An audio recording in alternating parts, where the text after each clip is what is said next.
Azad Kashmir high court نے وزیر اعظم سردار تنویر الیاس کو توہین عدالت کیس میں نااہل قرار دے دیا۔ کابینہ بھی تحلیل ہو چکی ہے۔ نئے قائد ایوان کے انتخاب کا فیصلہ قانون ساز اسمبلی کے 13 اپریل کے اجلاس میں ہوگا۔ تفصیلات کے لیے دیکھیے محمد اقبال کی یہ رپورٹ۔ وزیر اعظم آزاد کشمیر سردار تنویر الیاس توہین عدالت کیس میں نااہل، غیر مشروط معافی بھی کسی کام نہ آئی۔ آزاد کشمیر ہائی کورٹ کے چیف جسٹس صداقت حسین راجہ کی سربراہی میں 6 رکنی بینچ نے فیصلہ سنا دیا۔ تنویر الیاس نے 5 اپریل کو قانون ساز اسمبلی کے اجلاس میں عدالتوں پر غیر ضروری حکم امتناعی جاری کرنے کا الزام لگایا تھا۔ 9 اپریل کو اسلام آباد میں بھی الزامات لگاتے ہوئے کہا تھا کہ عدالت حکومت کے معاملات میں مداخلت نہ کرے۔ عدالت عالیہ نے توہین عدالت کیس میں تنویر الیاس کو طلب کیا تھا۔ تنویر الیاس نے کورٹ روم میں داخل ہوتے ہی غیر مشروط معافی مانگ لی۔ سابق وزیر اعظم کے 3 ویڈیو کلپ عدالت میں چلائے گئے۔ سردار تنویر الیاس نے عدالت کے روبرو اپنی تقاریر کی تصدیق کر دی۔ عدالت سے اپنے خلاف مقدمہ ختم کرنے کی استدعا بھی کی۔ وزیر اعظم آزاد کشمیر نے کسی پبلک گیدرنگ میں جو ہے وہ ہائر جو جوڈیشری ہے اس کو سکینڈلائز کرنے کی کوشش کی۔ عدالت نے ان سے چند سوال کیے، یہ تقریریں جو ہے یہ ویڈیوز آپ کی ہیں، انہوں نے وہاں پر جو ہے نا اس چیز کو کمنٹ کر لیا کہ جی ہاں یہ میری ہیں اور میں نے کیا ہوا ہے۔ جس طرح یوسف رضا گیلانی کو جو سزا ہوئی تھی ٹل رائزنگ آف دی کورٹ، تو اب جو ٹل رائزنگ آف دی کورٹ ہے وہ سزا یافتہ ہو گئے ہیں، جس کی وجہ سے جو ہے نا وہ نااہل ہو گئے۔ آزاد کشمیر ہائی کورٹ نے بعد ازاں وزیر اعظم آزاد کشمیر کی نااہلی کا 6 صفحات پر مشتمل تحریری فیصلہ بھی جاری کر دیا۔ تحریری فیصلے میں کہا گیا ہے کہ تنویر الیاس کو 2 سال کے لیے نااہل کیا گیا۔ وہ 2 سال تک کوئی بھی سرکاری یا عوامی عہدہ نہیں رکھ سکیں گے۔ سردار تنویر الیاس بعد میں سپریم کورٹ میں پیش ہو گئے اور ایک بار پھر غیر مشروط معافی مانگی۔ سردار تنویر الیاس کو تحریری جواب جمع کرانے کے لیے 2 ہفتوں کی مہلت دے دی۔ چیف جسٹس راجہ سعید اکرم نے ریمارکس دیے کہ وزیر اعظم عدالتی دائرہ اختیار میں مداخلت کریں گے تو عدالت 6 ماہ سے زائد کی سزا بھی سنا سکتی ہے۔ آزاد کشمیر الیکشن کمیشن نے عدالتی فیصلے کے بعد تنویر الیاس کی نااہلی کا نوٹیفیکیشن جاری کر دیا ہے۔ تنویر الیاس اہل 15 باغ سے منتخب ہوئے تھے۔ فواد چودھری کہتے ہیں کہ آزاد کشمیر کا وزیر اعظم ہو یا پاکستان کا، عدالتی فیصلوں کا احترام ضروری ہے۔ عدالتی نظام کو تباہ کر کے ملک نہیں چل سکتے۔ وزیر اعظم آزاد کشمیر عدالت سے معافی مانگیں، امید ہے سردار تنویر الیاس کو سپریم کورٹ سے ریلیف ملے گا۔ وزیر اعظم پاکستان اس فیصلے سے سبق حاصل کریں۔ انہوں نے کہا کہ آزاد کشمیر کا وزیر اعظم ہو یا پاکستان کا، عدالتی فیصلوں کا احترام ضروری ہے۔ عدالتی نظام کو تباہ کر کے ملک نہیں چل سکتے۔ وزیر اعظم آزاد کشمیر عدالت سے معافی مانگے۔ فواد چودھری کی جانب سے مزید یہ کہا گیا کہ امید ہے سردار تنویر الیاس کو سپریم کورٹ سے ریلیف ملے گا، اور انہوں نے کہا کہ وزیر اعظم پاکستان اس فیصلے سے سبق حاصل کریں۔ چیف جسٹس آف پاکستان اور جسٹس قاضی فائز عیسیٰ کی ملاقات افطاری سے کچھ دیر قبل خوشگوار ماحول میں کافی دیر تک رہی۔ جسٹس قاضی فائز عیسیٰ کا وضاحتی بیان بھی چیف جسٹس کی مشاورت سے جاری ہوا۔ سپریم کورٹ دونوں معزز جج صاحبان نے اہم امور پر تفصیلی بات چیت بھی کی ہے۔ چیف جسٹس آف پاکستان اور جسٹس قاضی فائز عیسیٰ کی ملاقات ہوئی۔ ملاقات کے بعد جاری وضاحتی بیان میں جسٹس قاضی فائز عیسیٰ نے کہا کہ سپریم کورٹ کے ججز کو آئین کی گولڈن جوبلی منانے کی دعوت دی گئی تھی۔ حیرت ہے، بعض لوگوں کو اعتراض ہے کہ میں کہاں بیٹھا تھا، کچھ کو اعتراض تھا کہ آئین کی یاد منانے کی تقریب میں شرکت کیوں کی۔ پنجاب میں انتخابات پر الیکشن کمیشن کی سرب مہر report chief justice of Pakistan کی سربراہی میں قائم 3 رکنی بینچ کو پیش کر دی گئی۔ الیکشن کمیشن نے سپریم کورٹ کے بتایا ہے کہ پنجاب میں انتخابات کے لیے 21 ارب روپے کے فنڈز نہیں دیے گئے۔ پنجاب کے نگراں حکومت مطلوبہ سیکیورٹی بھی فراہم نہیں کر رہی۔ تفصیلات کے لیے دیکھیے یہ رپورٹ۔ پنجاب میں انتخابات کے لیے وفاق سے فنڈز تاحال نہیں ملے۔ نگران حکومت نے مطلوبہ سیکیورٹی بھی فراہم نہیں کی۔ الیکشن کمیشن کی سربہ مہر رپورٹ چیف جسٹس کی سربراہی میں قائم 3 رکنی خصوصی بینچ کو پیش۔ الیکشن کمیشن کی رپورٹ ایک صفحہ پر مشتمل ہے جو chief justice Umar Ata Bandial, justice Ijaz ul Ahsan اور جسٹس منیب اختر پر مشتمل بینچ کو پیش کی گئی۔ رپورٹ میں بتایا گیا ہے کہ سپریم کورٹ کے احکامات کے باوجود وفاقی حکومت نے 21 ارب روپے اب تک نہیں دیے۔ پنجاب نگران حکومت سیکیورٹی کے لیے صرف 75,000 اہلکار دینے پر رضامند ہے، جبکہ صوبے میں انتخابات کے لیے 3 لاکھ سیکیورٹی اہلکاروں کی کمی ہے۔ سپریم کورٹ نے 4 اپریل کے حکم نامے میں وفاقی حکومت کو فنڈز، جبکہ نگران پنجاب حکومت کو سیکیورٹی پلان اور مطلوبہ اہلکاروں کی تفصیلات الیکشن کمیشن کو فراہم کرنے کا حکم دیا تھا۔ حکم نامے میں کہا گیا تھا کہ اگر احکامات پر عمل نہیں ہوتا تو پھر عدالت مناسب حکم جاری کرے گی۔ خیبر پختونخوا اسمبلی کے انتخابات کے معاملے پر پی ٹی آئی نے پشاور ہائی کورٹ میں ریٹ دائر کر دی۔ درخواست میں انتخابات کے لیے آئندہ 54 روز میں کوئی بھی تاریخ دینے کی استدعا کی گئی ہے۔ مزید دیکھیے پشاور سے عامر جمیل کی رپورٹ۔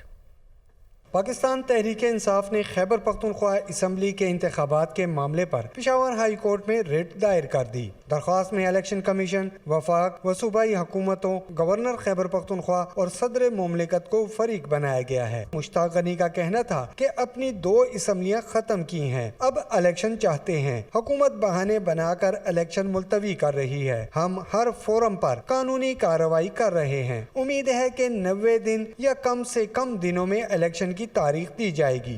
انہوں نے ہیلے بہانوں سے الیکشن سے فرار کی راہ اختیار کی ہوئی ہے۔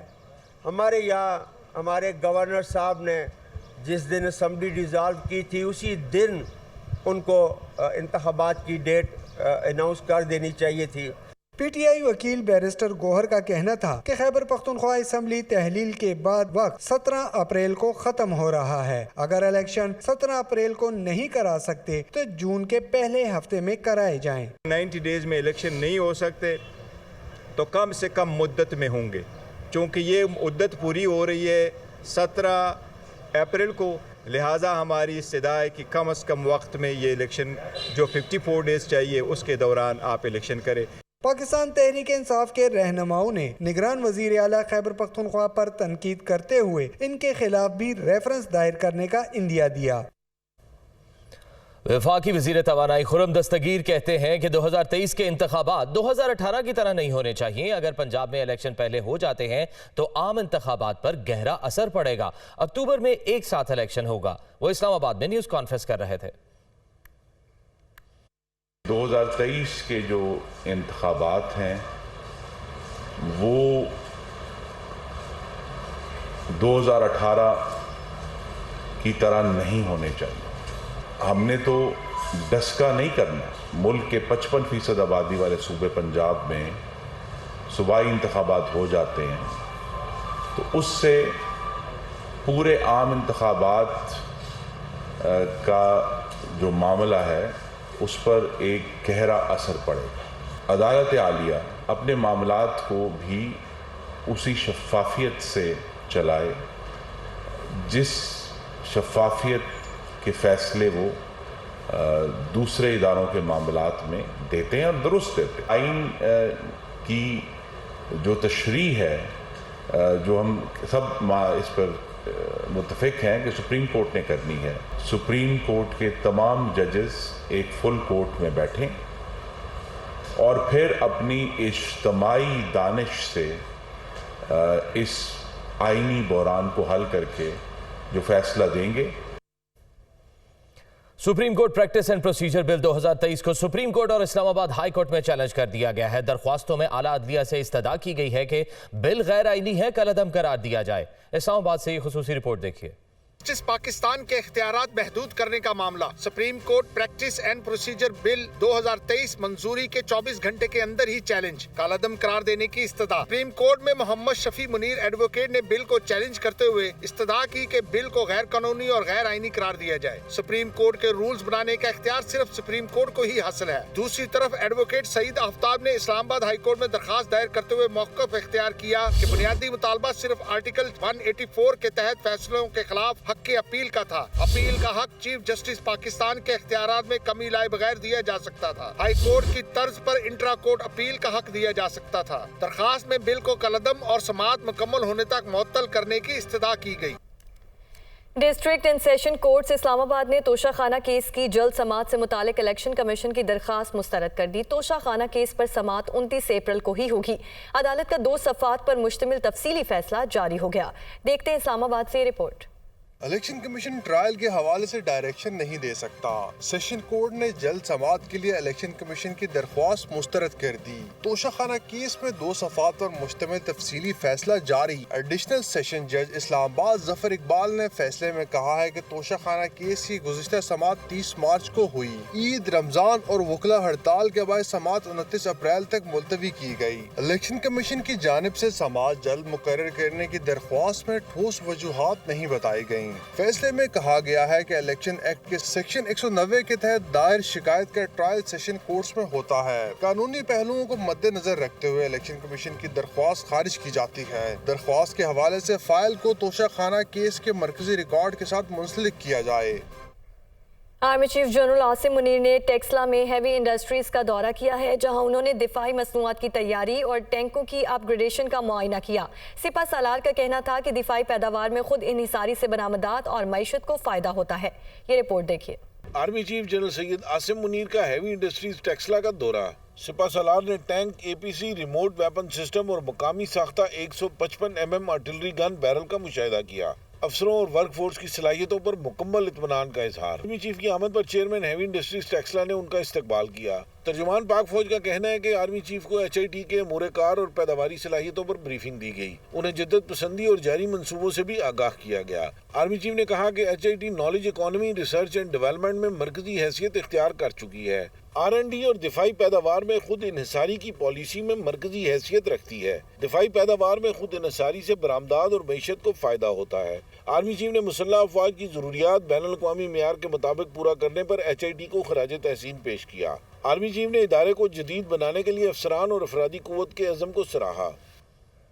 اور وزیر دفاع خواجہ آصف نے کہا ہے کہ کل عدم TTP رہنماؤں کی پاکستان میں دوبارہ آبادکاری عمران خان کی حکمت عملی تھی جو ناکام ہو گئی۔ کل عدم TTP آج بھی پاکستان پر حملوں کے لیے افغان سرزمین استعمال کر رہی ہے۔ افغان طالبان حکومت یہ کارروائیاں نہیں روک سکتی۔ کل عدم TTP کی پاکستان میں دوبارہ آبادکاری عمران خان کا منصوبہ تھا جو ناکام ہو گیا۔ یہ کہنا ہے وزیر دفاع خواجہ آصف کا۔ خواجہ آصف نے امریکی میڈیا کو انٹرویو میں کہا کہ عمران خان اپنے پورے سیاسی کیریئر میں اشارہ دیتے رہے ہیں کہ وہ طالبان کے نظریاتی طور پر حامی ہے۔ انٹرنیشنل میڈیا بعض مواقع پر ان کو طالبان خان بھی کہا کرتا تھا۔ طالبان کو ایک پروگرام کے تحت واپس لا کر بچایا گیا۔ پاکستان کے اندر حملوں کے پیچھے کل عدم TTP کو واپس لانے اور ان کے لیے نرم گوشہ موجود ہونا بھی دہشت گرد حملوں کی ایک وجہ بنی۔ سابق قبائلی علاقوں اور دیگر شہروں میں عوام کل عدم TTP کے ساتھ مل کر رہنے سے صاف انکار کر رہے ہیں۔ وزیر دفاع خواجہ آصف نے کہا کہ طالبان حکومت کے ساتھ اچھے تعلقات ہیں، تاہم وہ کل عدم TTP کے پاکستان پر حملوں میں اپنی سرزمین استعمال کرنے سے روکنے میں کامیاب نہیں ہوئے۔ افغانستان کے دورے میں یہ معاملہ زیر بحث آیا تھا۔ افغانستان کی طالبان حکومت نے اس مسئلے سے نمٹنے کے عزم کا اظہار کیا۔ خواجہ آصف نے انٹرویو میں کہا کہ افغان طالبان اور کل عدم TTP 20 برس تک نیٹو کے خلاف مل کر لڑتے رہے، لیکن بظاہر لگتا ہے کہ افغان طالبان اب کل عدم TTP سے فاصلہ اختیار کر رہے ہیں۔ اور رحیم یار خان کے کچے کے علاقے میں ڈاکوؤں کے خلاف گرینڈ آپریشن 3 روز سے جاری ہے۔ پولیس اور ڈاکوؤں کے درمیان فائرنگ کے تبادلے میں مزید 2 ڈاکو ہلاک ہو چکے ہیں۔ کچا رجحان میں فائرنگ کے تبادلے میں ماچی گینگ کے 2 ڈاکو ہلاک ہوئے۔ آپریشن میں اب تک 3 ڈاکو ہلاک جبکہ 6 کو گرفتار کیا جا چکا ہے۔ پولیس نے ڈاکوؤں کے ٹھکانے جلا کر سینکڑوں ایکڑ رقبہ خالی کرا لیا ہے۔ آپریشن کی قیادت IG جنوبی پنجاب کر رہے ہیں اور سینئر پولیس افسران موقع پر موجود ہیں۔ پولیس کا مزید کہنا ہے کہ آپریشن میں انٹیلیجنس اداروں کا تعاون بھی حاصل ہے۔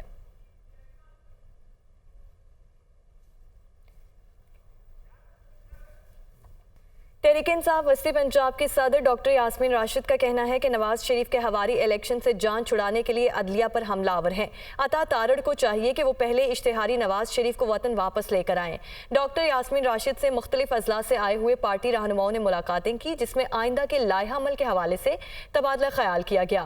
یاسمین راشد کا کہنا تھا کہ نون لیگی اور پیپلز پارٹی کے درباریوں کو رمضان میں جھوٹ بولتے ہوئے شرم آنی چاہیے۔ عطا تارڑ شریف خاندان اور ان کی اولادوں کی کرپشن اور لوٹ مار کو چھپا نہیں سکتے۔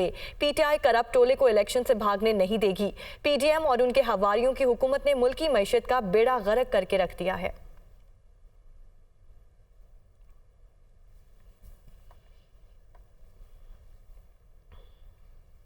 تحریک انصاف کے مرکزی صدر چودھری پرویز الہی کا کہنا ہے کہ چیف جسٹس کے اختیارات محدود کرنے کا بل منظور ہونا جمہوریت کی نفی ہے۔ سپریم کورٹ کی ڈیڈ لائن ختم ہو چکی ہے۔ فنڈز جاری نہ کرنے پر شہباز شریف نااہل ہوں گے۔ چودھری پرویز الہی سے پاکستانی نیاد امریکی بزنس مین طاہر جاوید نے ملاقات کی۔ اس موقع پر سابق وزیر اعلیٰ کا کہنا تھا کہ PDM ٹولہ اس وقت آئین کی دھجیاں اڑا رہا ہے۔ تاریخ ان سے حساب لے گی۔ آئین کی 50ویں سالگرہ کے نام پر پارلیمنٹ میں گرینڈ سیاسی ڈرامہ رچایا گیا۔ سپریم کورٹ کے سینئر ترین جج کی موجودگی میں عدلیہ کی تصحیح کی گئی۔ نواز شریف کبھی اپنے مقصد میں کامیاب نہیں ہوں گے۔ اور IMF کی ورلڈ اکنامک آؤٹ لک رپورٹ جاری. رپورٹ کے مطابق پاکستان میں مہنگائی ہدف سے زیادہ گروتھ کم رہے گی. رواں مالی سال میں کرنٹ اکاؤنٹ خسارہ GDP کا 2.3% تک رہنے کا امکان ہے. اسلام آباد سے دیکھیے یہ رپورٹ. رواں مالی سال پاکستان کی GDP گروتھ 0.5% رہنے کی پیش گوئی. مہنگائی کی شرح 27.1%. کرنٹ اکاؤنٹ خسارہ GDP کا 2.3% تک رہنے کا امکان. IMF کی ورلڈ اکنامک آؤٹ لک رپورٹ جاری. رپورٹ میں کہا گیا ہے کہ گزشتہ مالی سال پاکستان میں بے روزگاری کی شرح 6.2% تھی جو رواں مالی سال 7% تک پہنچ جائے گی. رپورٹ کے مطابق آئندہ مالی سال میں ملکی معاشی صورتحال میں بہتری ہوگی. آئندہ مالی سال GDP گروتھ 3.5% اور مہنگائی کم ہو کر 21.9% پر آ جائے گی. آئندہ مالی سال کرنٹ اکاؤنٹ خسارہ GDP کا 2.4% اور بے روزگاری کی شرح 7% سے کم ہو کر 6.8% رہنے کی پیش گوئی کی گئی ہے.